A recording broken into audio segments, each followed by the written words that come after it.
Pero aún así, teniendo menos equipos, el desgaste es inevitable, las lesiones son inevitables. ¿Qué está pasando con las lesiones?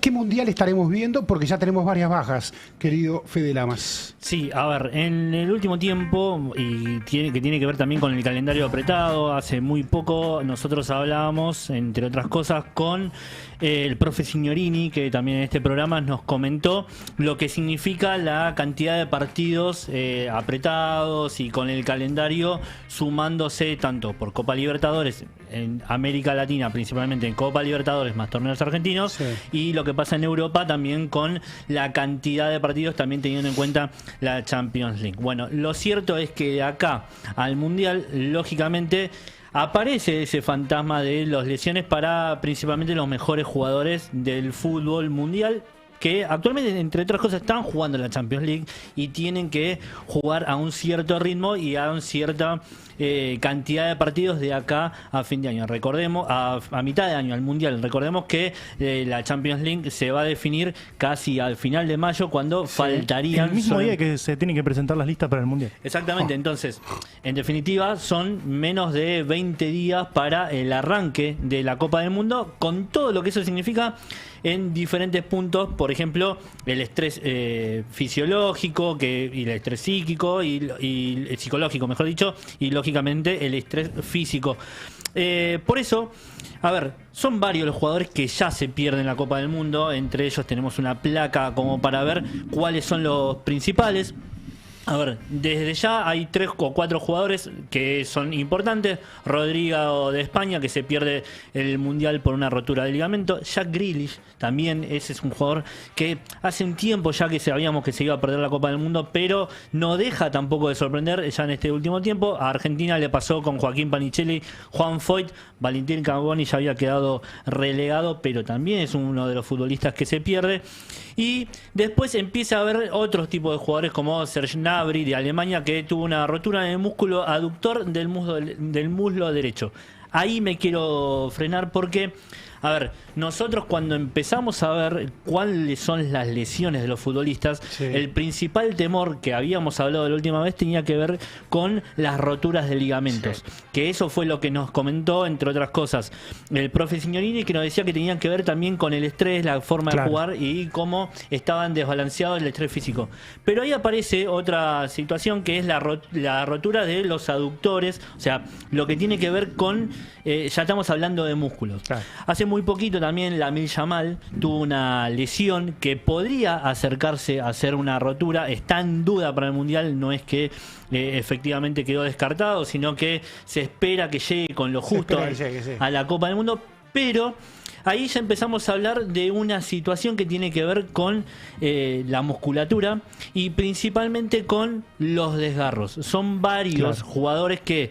A ver, estamos a 40 días, 38 hoy, pero 40 días es lo que ya se necesita para recuperarte de un desgarro de un grado 1, grado 2. Necesitas 40 días para recuperarte.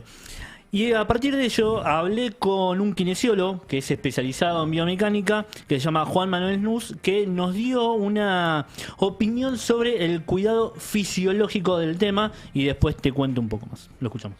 El estrés psicológico y el estrés físico cumplen un rol clave en la generación y obviamente también en la prevención de las lesiones. A nivel físico, las demandas son muy altas en la preparación de una competencia como el Mundial, pero además la mayoría de los jugadores vienen de competir en sus ligas y torneos, muchos en instancias finales, como por ejemplo la final de la Champions, que se viene ahora en mayo, acumulando cargas, partidos encima, tensiones y posibles molestias. Entonces, la exigencia puede ser un arma de doble filo, porque llegan con un nivel competitivo bastante alto a este torneo, pero también con una base importante de sobrecarga, a la que se le suma la preparación específica para el torneo más importante de sus vidas, que es este Mundial. A eso hay que agregarle el estrés de la competencia, la presión por rendir y un deseo muy grande de lograr resultados extraordinarios. Y acá hay un punto clave, que es que el estrés fisiológico muchas veces no se mide tanto como el psicológico, pero en deportistas de élite puede ser igual o hasta más importante, te diría. Porque el estrés fisiológico impacta directamente en cómo funcionan los sistemas del cuerpo, la contracción muscular, la coordinación neuromuscular y la capacidad de producir energía de forma eficiente durante los partidos. Si esto no está bien regulado, sumado a una alta exigencia física, el riesgo de lesiones aumenta considerablemente. El estrés fisiológico no es que es problemático, no es un problema ese estrés. Es una herramienta que el cuerpo necesita para rendir en situaciones límites. El problema es cuando se vuelve crónico y no sabemos cómo regularlo. Claro. Ahí hace una diferenciación entre tres estreses, vamos a ponerlo de esa manera, que es el Sí. físico, que tiene que ver lógicamente con el correr Claro, la carga. de la carga muscular, efectivamente. Después con el estrés psicológico, ahora después vamos a hacer puntualmente algo ahí, y después con el estrés fisiológico. Para que se entienda rápido, el estrés fisiológico es la respuesta física y celular que tiene que ver con sensaciones de estrés externas Sí. que pasan para dentro del cuerpo. Por ejemplo, la tensión que produce una final. Sí, Eso claro. genera adrenalina, genera Claro. libera cortisol, y a partir de eso los músculos están más tensionados. La cercanía. Intuyo también que el desgaste previo fortalece esta posibilidad. Claramente, Claro. claramente. Entonces, a partir de eso, lógicamente que en etapas decisivas, no solamente por lo que se define un torneo, sino que también que se define la situación de entrar o no entrar a una lista, también te genera, o de ganarte un lugar Claro, para la lista, claro. te genera cierta adrenalina, cierta tensión que te pone aún más en riesgo. Claro. Entonces, a eso principalmente lo vemos, no es que es una cuestión de suerte de que se desgarra o no se desgarra al estar cerca del mundial. No, hay un tema fisiológico que es justamente lo que contaba recién Juan Manuel. Y por otro lado, justamente traje una persona que vamos a escuchar en dos declaraciones, que ¿Dónde es está? Nico González. La vamos a escuchar ahora. Ahora está en Europa, ¿no? Pero que Nico González fue uno de los jugadores que se perdió el Mundial del 2022. Claro. Y se lo perdió muy cerca, justamente en los últimos días, en la preparación. Llegó medio tocado y finalmente Scaloni lo bajó. Pero lo vamos a escuchar lo que significó haber no estado en el Mundial 22, y después te voy a mostrar otra cosa.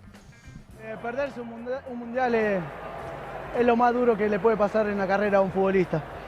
Pero bueno, es pasado. Hoy estamos acá disfrutando con los chicos de esto, que es algo único. Solamente que bueno, fue duro, fue un proceso duro. En el momento se te cruzan millones de cosas por la cabeza, pero bueno, con el apoyo de mi familia, de mis amigos, de mis seres queridos, pude salir adelante. Hoy estoy muy feliz. Cada vez que me pongo esta camiseta es algo único, solamente es disfrutarla. Pero bueno, hoy estoy feliz y estoy tranquilo. Esta entrevista la dio en uno de los festejos de la selección argentina, que fue, creo que con Curazao en Santiago del Estero. Con mucha carga emotiva. Con mucha carga emotiva. Y hace muy poco le preguntaron, en una entrevista con DirecTV, le preguntaron qué pasa ahora, porque en ese momento fue muy duro, lo contó él. Bueno, escuchá lo que dice y con esto te vas a sorprender. ¿Y por qué no pensar en el Mundial? Sí, bueno, no, esa es una pregunta que no me gustaría responder por un tema de que ya esto lo viví y no me hizo bien. Entonces nos quedamos con la sí, familia. exacto. Entonces no es algo que estoy pensando. Estoy pensando en el hoy, disfrutar del hoy, vivir el ahora y bueno, después más adelante, cuando llegue el momento, ahí pensaremos.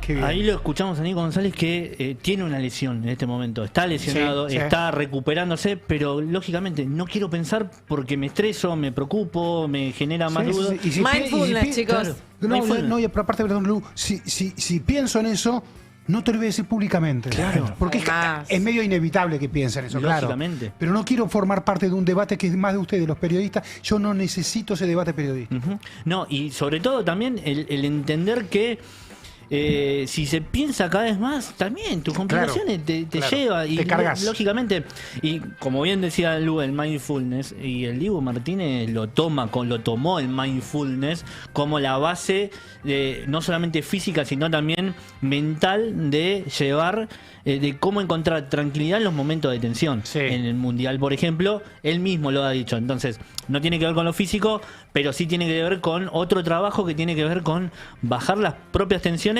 para que bajar ese pensamiento, como para que después el cuerpo también te responda.